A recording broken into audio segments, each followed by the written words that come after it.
that we do want British nationals to be able to leave Gaza, and that we want hostages to be released and for humanitarian aid to get in. And we recognise that for all of that to happen, there has to be a safer environment, which of course necessitates specific pauses as distinct from a ceasefire.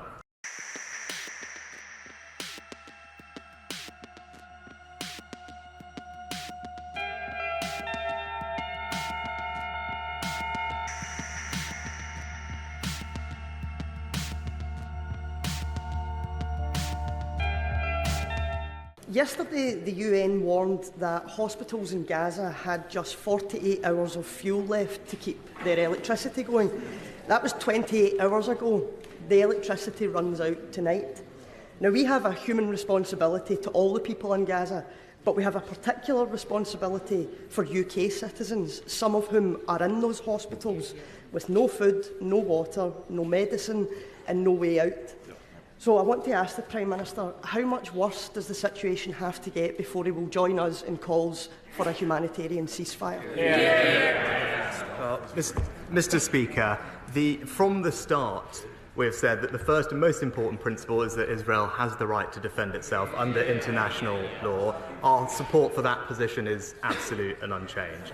But from the start, we have also said that we do want British nationals to be able to leave Gaza, and that we want hostages to be released and for humanitarian aid to get in. And we recognise that for all of that to happen, there has to be a safer environment, which of course necessitates specific pauses as distinct from a ceasefire. And we discussed this with partners yesterday evening at the United Nations. And we have also been consistently clear that everything must be done to protect civilians in line with international law and continue getting more aid flowing into Gaza. Murray Black.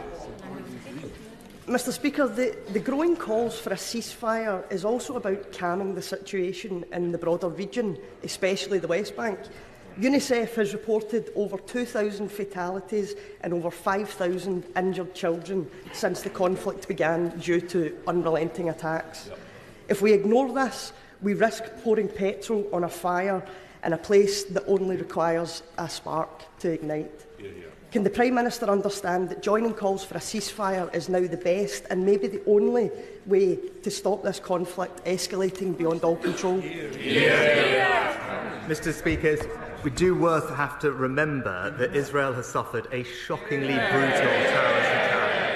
Hamas is responsible for this conflict and has the right to protect itself in line with international law. As the UN Charter makes clear, we will continue to urge the Israelis to follow international law, whilst we also have to remember that Hamas cruelly embeds itself in civilian populations. But we are doing everything we can to get aid into the region. I'm pleased to say an RAF flight left the UK this morning for Egypt carrying 21 tonnes of aid for Gaza. The relief supplies include over 75,000 medical kits, solar lights, water filters for families and warehousing equipment. Our team are on the ground ready to receive. We will continue to do everything we can to increase the flow of aid, including fuel, into Gaza.